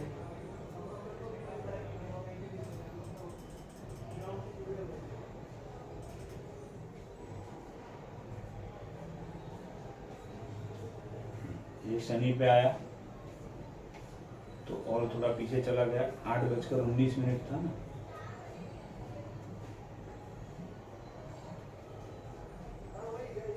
8:19 के बदले अभी मैं 8:17 को चेक करता हूँ। हाँ देखो, एकदम पीछे जाने की जरूरत नहीं है, सैटर्न इधर ही मिल गया मुझे बुध के बाद में, और 8:18 को इधर भी मिल गया, यानी इधर ही खाली बुध था। देखा, 1 मिनट का ही खाली पीछे जाना पड़ा, हाँ, खाली 1 मिनट ही पीछे जाना पड़ा, बुध का शनि मिल गया इधर। अच्छा, अब अगर और डिटेल में हम मैच मेकिंग करेंगे, सॉरी, और टाइम रेक्टिफाई करेंगे बर्थ टाइम, तो पता चल सकता है एग्जैक्टली कि भाई इसका नेचर कैसा है, इसको 6th हाउस के हिसाब से बीमारी कौन सी है, डिजीज कौन सा है, वो सारा चीज जो मैंने आपको बताया था, मम्मी का नेचर, पापा का नेचर, वो सबसे मैच कर सकते हैं।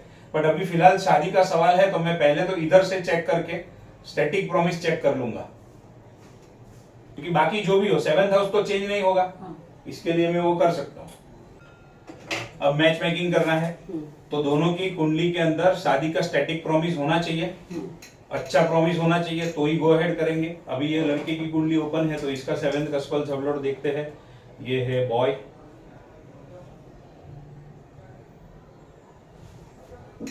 7 CSL सैटर्न,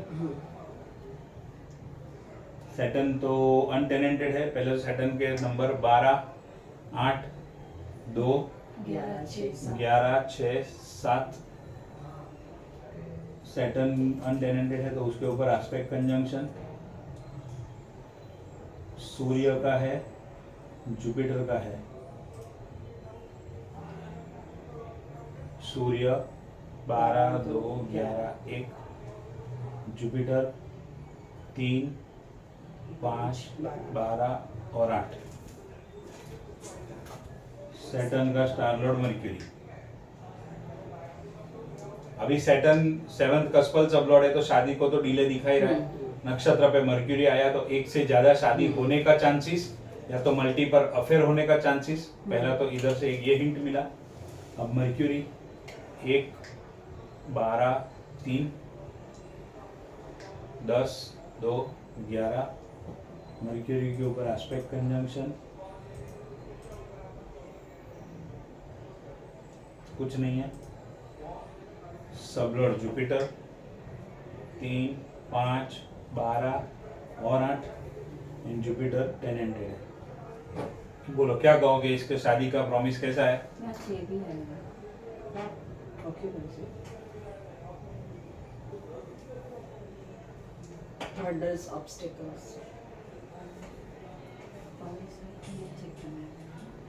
प्रॉमिस है कि नहीं? नहीं है।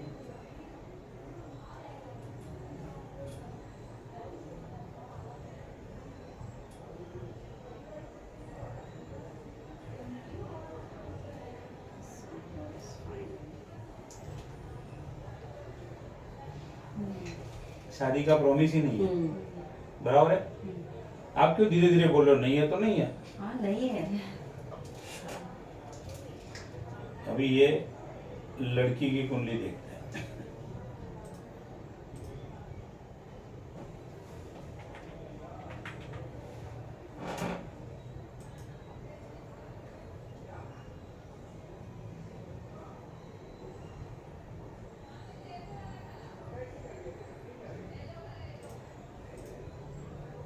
सेवेंथ का स्पेल सब बोलो।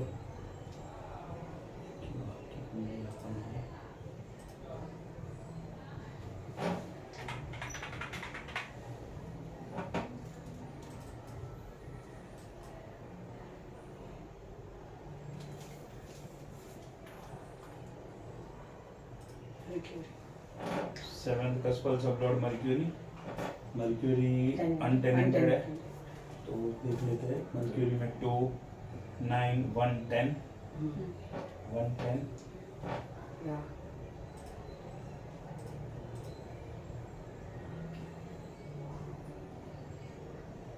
Mars Mangal, Jupiter and Saturn. Saturn.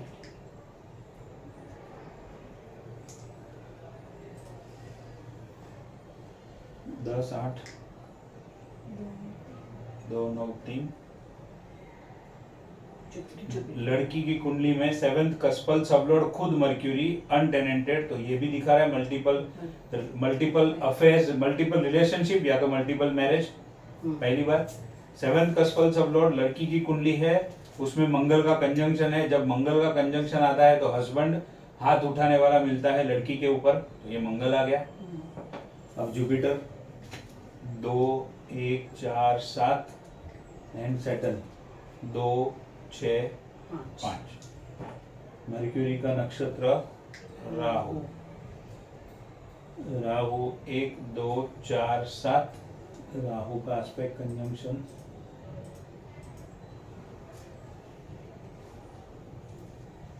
Triangle. Venus. Venus. 1 10 1 10 4 7 2 4 7 2 9। Ketu.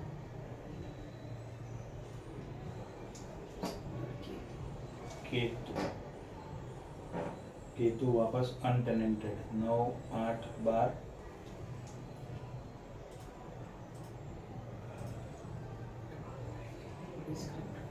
Ketu 9 8 12। चलो बोलो, बोलो है प्रॉमिस की नहीं है?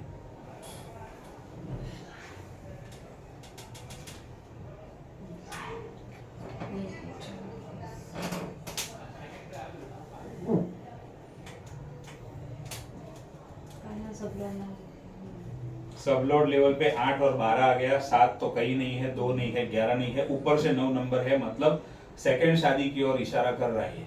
7 14 9. फर्स्ट हाउस सेवेंथ कस्पल, सब फर्स्ट शादी सेवेंथ हाउस, सेकंड शादी 9th हाउस। फर्स्ट ही नहीं है तो फिर कहीं ना कहीं होगी, टूटेगी, सब होगा। अच्छा है। 12th हाउस डिवोर्स का भी है ना, हाँ. तो वो बात की बात है, लेकिन यहाँ पर 9th हाउस आ गया, हाँ. 8 हाउस आ गया, 12th हाउस आ गया। अभी इसकी कुंडली में भी वीक है, इसकी कुंडली में भी वीक है, तो ऐसे लोगों को शादी करवानी चाहिए। नहीं. ये क्लाइंट फाइनल डिसीजन मेरे पास आया, एक एस्ट्रोलॉजर को इसने बताया है एक एस्ट्रोलॉजर बोल रहा है हाँ, एक एस्ट्रोलॉजर बोल रहा है ना। अच्छा, दोनों में से कंफ्यूजन आपको। और वो दोनों को छोड़ के अब उधर वो कनाडा में इतना कंफ्यूज हो गया, तो जिसके रेफरेंस से आया है उसको पूछा, भाई आपके नॉलेज में कोई है पर्सन तो मुझे बताओ, मुझे पूछना है। तो जो मेरे रेफरेंस से आया था उसने बोला इनको दिखा दे, वो जो बोलेंगे वो फाइनल। तो इसलिए ये कुंडली मेरे पास है। अब देखो ये निकालने में कितना टाइम लगा। ये मैच मेकिंग बस ऐसे करते बस। अरे इधर नो है तो खत्म हो गई ना ऐसा बात। नहीं, हाँ इसमें ऐसे ही ऐसा कर। ये अपनी बात नहीं है, और किसी का भी करना हो तो बस ये दोनों का लड़कों का 7 कस्पर सॉल्व करके बस स्क्रिप्ट। पहले तो शादी का स्टैटिक Static प्रॉमिस promise। होना चाहिए। हाँ। स्टैटिक प्रॉमिस ही नहीं है, आंसर नो आ गया तो आगे क्या देखो, कुछ देखने की जरूरत नहीं है। अगर आगे आगे यस आया हाँ। तो हम देखेंगे कि भाई चलो शादी तो दोनों का यस है, तो क्या दोनों को संतान का योग है, दोनों का करियर कैसा है, वो सब हम बाद में देखेंगे। लॉन्जिविटी है कि नहीं, क्योंकि शादी का योग है लेकिन एक की आयु कम हो एक की आयु ज्यादा हो तो वैसा भी नहीं होना चाहिए, वो भी देखना पड़ता है। अच्छा, तो क्योंकि शौक कोई हो एक जन जाए। बीच में जल्दी निकल गया तो लाइफ प्रॉब्लम में आ जाएगी ना किसी की। संतान का सुख होना चाहिए, हस्बैंड वाइफ के बीच में फिजिकल अट्रैक्शन होना चाहिए, तो ही मतलब शादी का जो सुख है वो सब कंप्लीट होता है। आज का जमाना पढ़ाई का है, और आज का जमाना मतलब पढ़ाई का तो चलो ठीक है, शादी होती है वो टाइम पे पढ़ाई खत्म हो जाती है। आज का जमाना करियर का है, तो लड़की का कुछ करियर भी होना चाहिए, लड़के का भी कुछ करियर होना चाहिए प्रॉपर अच्छा। और इसके अंदर कोई चीज देखो, हर एक को तो हर एक चीज मिलने वाली है नहीं, तो जो चीज अच्छी मिल रही है वो भी हमें क्लाइंट को समझानी है कि भाई आप इसके साथ शादी करोगे तो संतान का सुख है, हस्बैंड वाइफ के फिजिकल रिलेशन का सुख है, ये सब है, लेकिन करियर में थोड़ा प्रॉब्लम हो सकता है। मैच मेकिंग में सब देखना पड़ता है, सब देखना। खाली ये नहीं। यहाँ तक कि दोनों का नेचर भी देखना पड़ता है। एक का नेचर अगर ड्यूअल राशि में हो तो एक का नेचर स्थिर राशि में हो तो चलेगा, क्योंकि एक का नेचर लेट गो वाला हो गया और एक का नेचर जिद्दी हो गया तो गाड़ी चल जाती है। जैसे इसका एग्जांपल समझाता हूँ आपको। फर्स्ट कस्पल सबलॉर्ड है सैटर्न। सैटर्न कौन सी राशि में है? 11 नंबर की राशि में। सैटर्न खुद एक तो जड़ता है, जड़ता वाला नेचर, वो चिकना नेचर जो बोलते हैं ना, वो सैटर्न खुद है। अब सैटर्न देखो ये कौन सी राशि में है? फिक्स राशि में है। हाँ सर, तो एक तरीके से कैसा हो गया? जिद्दी हो गया, ऑर्थोडॉक्स हो गया, बराबर। अब सैटर्न टेनेंटेड है कि अनटेनेंटेड? अनटेनेंटेड है, तो सैटर्न का तो और हाँ, और दूसरे नंबर पे राहु जो उसका नक्षत्र है। राहु कौन सी राशि में है? राहु मूवेबल साइन में है, लेकिन राहु खुद भी जिद्दी को तो दिखाता ही है। अब देखते हैं भाई लड़के की कुंडली। लड़का क्या नाम है उसका? निश्चय।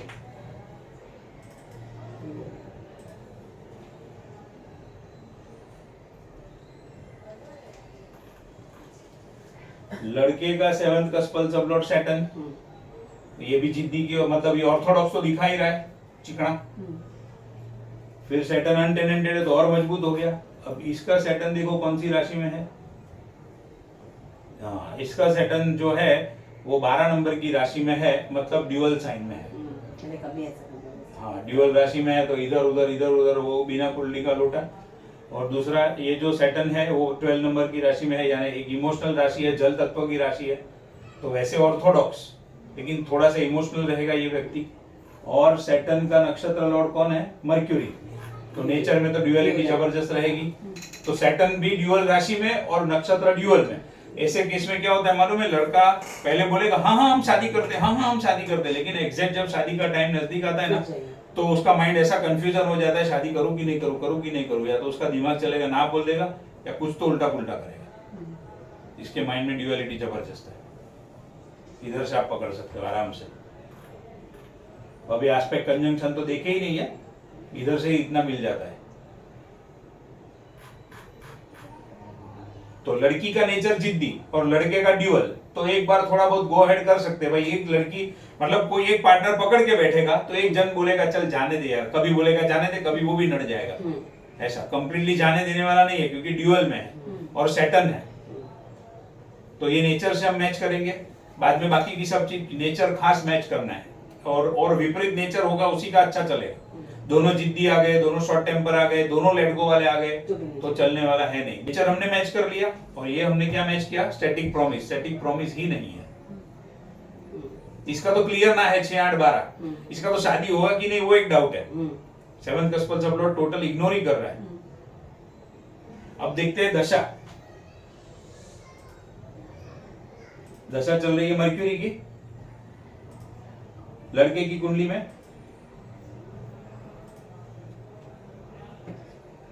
लो मर्क्यूरी की कुंडली के अंदर शादी के नंबर है किधर देखो। लड़की का देखा ना सर? लड़का लड़का, अरे इसको छोड़ो, इधर मैंने कुंडली ओपन की है, उसमें देखो मर्क्यूरी की महादशा अभी चल रही है। अच्छा वो ओके। 2034 तक मर्क्यूरी की दशा चलेगी। शादी का प्रॉमिस है? नहीं है, एक नंबर भी नहीं है। बराबर है? नहीं है। नहीं। ऊपर से 6 नंबर है हाँ तो नेगेटिव वाला नंबर है, मतलब शादी पहले तो होगी नहीं, होगी तो मर मर के होगी, और ऐसे होगी कि उसका वो रिजल्ट एंजॉय नहीं कर पाएगा। आया समझ में? महादशा क्या होना चाहिए, या तो फेवर में होना चाहिए या तो न्यूट्रल होना चाहिए। इधर तो ये ना बोल रहे 6 नंबर दिखा के, और उसमें भी अगर वो किया तो इधर तो ये बैठा ही है पकड़ के। अब देखते हैं लड़की की कुंडली में क्या पोजीशन है।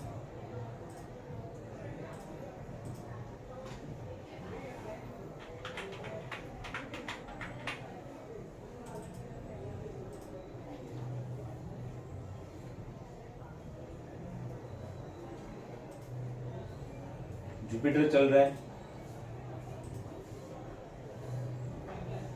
जुपिटर 2 नंबर दे रहा है, तो शादी के लिए तो पॉजिटिव है। कंप्लीट पॉजिटिव नहीं है क्योंकि 6 नंबर भी है, यानी हर्डल ऑब्स्टेकल के बाद ही शादी होगी, डायरेक्ट सीधा सीधा तो होने वाला है नहीं। अभी ऐसे केस में इसको अंतरदशा बहुत मजबूत मिलनी चाहिए। तो अंतरदशा कौन सी चल रही है? मंगल की अंतरदशा चल रही है। देखो मंगल में 7 नंबर है, लेकिन साथ में ऊपर देखो तो 6 और 8 भी है, तो मैं तो मंगल को कंसिडर नहीं करूंगा। मंगल के बाद आऊंगा राहु पे। राहु में 6 और 8 है, 7 तो है लेकिन लास्ट लेवल पे 6 और 8 है। बस खत्म, मंगल और राहु खत्म हुआ तो ये महादशा ही पूरी हो जाएगी। फिर सैटर्न की महादशा शुरू होगी। सैटर्न में भी सेम चीज है, 2 नंबर तो है, फैमिली तो बन रहा है ऐसा दिखा रहा है, 11 नंबर भी है, लेकिन साथ में 6 नंबर भी है। फिर भी मैं कहूंगा जुपिटर से ज्यादा पावरफुल है क्योंकि 2 एंड 11 दोनों मिल रहे हैं। 8 नंबर नहीं है। हाँ 8 नंबर नहीं है, एंड 2 एंड 11 दोनों मिल रहे हैं। जुपिटर के अंदर 2 मिल रहा था लेकिन साथ में 6 भी था। तो अब क्या करोगे? कंक्लूजन इसका बोलो। चलो समझ में आ गया ना सब? अभी कंक्लूजन क्या बोलोगे इसको? सैटर्न में उसकी शादी हो सकती है। हाँ तो सैटर्न में 2028 के बाद, 4 साल के बाद, 24 तो खत्म में होना है ना, तो अभी 3 साल के बाद, 3 साल के बाद। आया समझ में क्या बोल रहा हूँ? बोलो तो अभी क्या आंसर दोगे क्लाइंट को? इसके साथ नहीं हो सकती, बाकी ये लड़के के साथ नहीं हो सकती, और आपके 3 साल के बाद आपकी शादी का योग है। वो लड़की वाले आपके पास आया तो आप ऐसा बोलो। हाँ। बराबर। अभी आप बोलो, आप क्या, आपके पास लड़का वाला कौन आएगा? बोलो इनको तो लड़की वाले चाहिए, तो कौन चाहिए? चलो मान लो लड़के वाला है आपके पास, बोलो क्या बोलो? इतना डिफिकल्ट जिसका योग ही नहीं है शादी का। आप आंसर क्या करोगे उसको, वो तो बोलो। अभी टाइम है, और क्या बोल सकते हो उसे? ऐसे तो नहीं बोल सकते मुंह पे, है ही नहीं। आपने मुझे सिखाया था, मैंने एक बार बोला था किसी को, आपने बोला ऐसा नहीं बोलने का।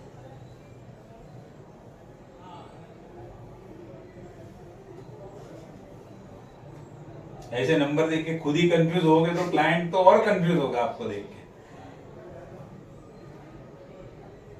क्लाइंट को क्या कह सकते हैं अगर लड़के वाला आया तो? देखिए मैंने बहुत डिटेल में एनालिसिस किया है। 1% चांस है शादी होने का, 99% है चांस शादी नहीं होने का। मैं भगवान तो हूं नहीं, बट जो मुझे कुंडली से दिख रहा है वो मैं आपको बता रहा हूँ, और मैं आपको टोटली नर्वस या ऐसे भी नहीं करना चाहता हूँ, लेकिन फिर भी अभी फिलहाल 3-4 साल तो शादी का योग है ही नहीं। उसके बाद में जब आपकी दशा चेंज होगी और वो टाइम पे थोड़ा पॉजिटिव टाइम आया तो हो सकती है।